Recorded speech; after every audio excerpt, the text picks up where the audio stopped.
This is the company that sells electric cars for under $8,000, got caught running slavery conditions on 2 different continents, and still collects government subsidies that cover nearly 40% of its profits. BYD, which stands for Build Your Dreams, now holds the title of the world's largest electric vehicle maker. And whether that title was earned or bought with public money is the question driving this entire video. No other automaker moved more electric vehicles in 2025 than BYD. The final count landed at 4.6 million new energy vehicles globally, and for the first time ever, BYD outsold Tesla in pure battery electric cars for a full calendar year, 2.26 million to Tesla's 1.64 million. Overseas shipments alone crossed 1 million units, a jump of 151% in 12 months. And the car fueling a lot of that growth, the Seagull hatchback, retails in China for about $7,800. Selling a brand new car for less than a used Honda Civic and still turning a profit sounds impossible,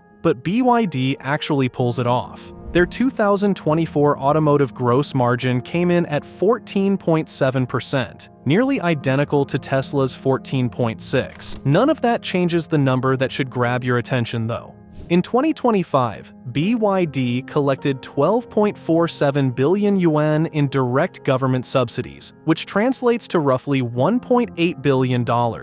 That one line item represented 38.2% of the company's entire net profit for the year, and stripping it out would cut their adjusted earnings to roughly half of the year before. What makes this worse is the trajectory. Government payments to BYD totaled 4.62 billion yuan in 2023, then jumped to 10.41 billion in 2024, then climbed again to 12.47 billion in 2025. The company's dependence on state money is growing, not shrinking, even as the business scales up. Pull the lens back from BYD to the entire Chinese electric vehicle industry, and the figures get staggering. Researchers at the Center for Strategic and International Studies in Washington calculated that China poured at least $230.9 billion into its NEV sector from 2009 to 2023. And they specifically called that number highly conservative because it leaves out local subsidies, free land, cheap credit, and raw material support. Over in Germany, the Kiel Institute for the World Economy pegged BYD's direct government support at 3.4 billion euros between 2018 and 2022, with 2.1 billion of that arriving in a single year, 2022. When people label BYD a scam, this is usually the argument. The cars are not fake, they function. People buy them, but the prices sit artificially low because the Chinese state bankrolls the entire ecosystem at a level that dwarfs anything happening in the West. Fairness demands context here, because subsidies are not a Chinese invention. Tesla collected about $426 million from the Chinese government in 2022 alone. The Rivian plant in Georgia received $6.6 billion in federal loans plus $1.5 billion in tax abatements. Germany approved over 9 billion euros in EV transition aid, and the United States offered $7,500 per vehicle through IRA credits. Every major car-producing nation subsidizes its auto industry to some degree. The gap, though, is enormous. According to the Kiel Institute, China's overall industrial subsidies in 2019 ran 3 to 9 times higher than OECD peers as a share of GDP, which is not a rounding error, but a structural chasm. And this is where BYD's story gets complicated, because the company also holds genuine advantages that have nothing to do with government checks. BYD manufactures an estimated 70 to 75% of its components in-house. Everything from batteries and motors to semiconductors, glass, lights, seats, and even the cargo ships that carry exports overseas. Analyst Michael Dunn estimates that level of vertical integration delivers roughly 25% lower total manufacturing cost than competitors. Real engineering edges sit on top of massive state support, and separating one from the other is close to impossible, which is exactly what makes this whole debate so maddening. The story turns dark when you look at what happened in Brazil. On December 19, 2024, Brazilian labor prosecutors raided a BYD factory construction site in Camaçari in the state of Bahia and rescued 163 Chinese workers from what the ministry officially classified as conditions analogous to slavery. Investigators documented confiscated passports, 60 to 70% of wages withheld and routed back to China, and $900 mandatory deposits workers had to pay just to get hired. Living conditions were appalling, with 31 workers sharing a single bathroom in their lodging, 600 workers sharing 8 chemical toilets at the construction site, beds without mattresses, food piled on the ground, 4 a.m. wake-ups, and stretches of 25 straight days without rest. The contractor running the site was a company called Jinjiang Construction Brazil.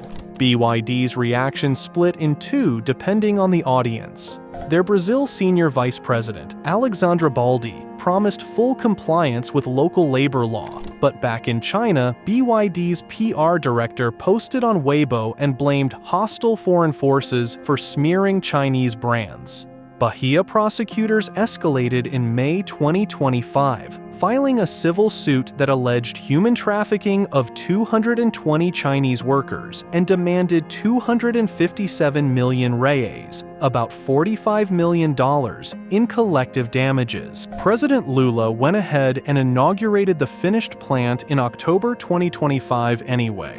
And then in April 2026, Brazil officially placed BYD on its Lista Suja, the dirty list, which restricts the company's access to state loans for up to 2 years. And this is where it gets worse. The pattern repeated almost identically in Hungary. China Labor Watch released an investigation in April 2026 documenting the same kinds of abuses at BYD's massive construction site near Szeged, including 7-day work weeks of 70-plus hours, recruitment fees of 8,000 to 20,000 yuan that amounted to debt bondage, workers entering on business visas without work permits or healthcare, and one Chinese worker who died at the site in February 2026. The subcontractor turned out to be a subsidiary of the same Jinjiang group from the Brazil scandal. 2 continents, 2 construction sites, the same contractor, the same playbook. That stops looking like an accident. The rest of the world has been stacking tariffs as fast as the legal machinery allows. 100% tariff on Chinese electric vehicles now stands in the United States, imposed under Biden in May 2024, and maintained under Trump. Layered on top of that, a connected vehicles rule finalized in January 2025 bans any car running Chinese software starting with model year 2027 and Chinese hardware starting with model year 2030, which locks BYD passenger cars out of America entirely. Over in Europe, the EU imposed countervailing duties in October 2024, and BYD drew the lowest rate among the sampled Chinese producers at 17%, on top of the existing 10% import duty, bringing the total to 27%. That tariff wall hasn't slowed them down much though. BYD's European registrations surged 270% in 2025. The company outsold Tesla in Europe for the first time, and their $4 billion factory in Szeged, Hungary is on track for mass production in the second quarter of 2026, which would let them dodge the import duties entirely. Canada matched the 100% tariff in October 2024, then reversed course in January 2026 with a deal that dropped the rate to 6.1% inside a quota of 49,000 vehicles per year, rising to 70,000 by 2031. Turkey tacked on a 40% tariff. Brazil is pushing import duties from 0 to 35% by July 2026. India has turned down BYD investment proposals repeatedly. BYD's planned factory in Mexico, meanwhile, is dead in the water. Beijing's own commerce ministry withheld approval over technology transfer concerns. Mexico City refused incentives under pressure from Washington. And BYD's executive vice president Stella Li confirmed in July 2025 that the project was shelved indefinitely. All of that said, calling BYD a fraud runs headfirst into the company's engineering record. R&D spending in 2024 hit 54.16 billion yuan, roughly $7.5 billion, which sits in the same range as Toyota and nearly doubles Tesla's R&D budget for 2023. About 110,000 engineers work in BYD's R&D operation, the largest automotive research workforce anywhere on Earth, and the company files an average of 32 patent applications every working day. Their blade battery technology impressed the industry enough that Tesla now sources blade cells for Shanghai-built Megapack production, and Toyota adopted BYD blade tech for a China market sedan. The Super E platform that BYD unveiled in March 2025 delivers megawatt-level charging at 1,000 volts, 1,000 amps, and 1,000 kilowatts, which adds 400 kilometers of range in 5 minutes. Their Yangwang U9 Extreme clocked 496 kilometers per hour at a German test track in September 2025, claimed as the fastest road-legal production car in the world. Western auto executives who stand to lose the most from BYD's rise are the ones paying it the loudest compliments. Ford CEO Jim Farley called BYD the best in the business and told an audience that if Ford loses the global EV competition, we do not have a future at Ford. Elon Musk put it bluntly on a January 2024 earnings call, saying that without trade barriers, Chinese automakers would pretty much demolish most other car companies in the world. The late Carlos Tavares at Stellantis described the Chinese offensive as possibly the biggest risk facing both his company and Tesla.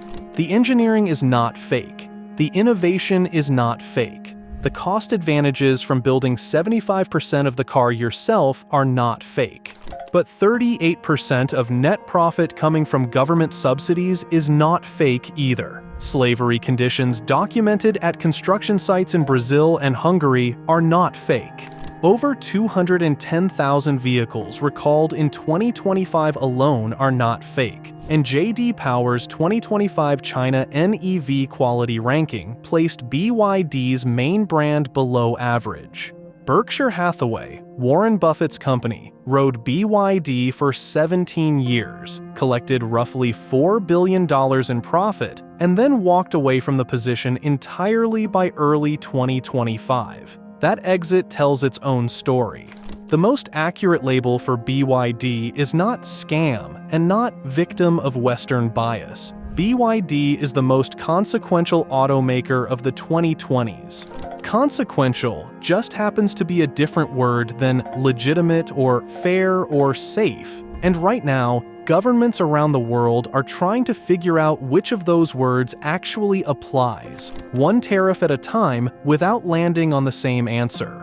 The biggest scam in the car industry? Probably not. The biggest question mark in the car industry? Without a doubt. Thanks for watching, and if this helped you make sense of what BYD actually is, drop a like.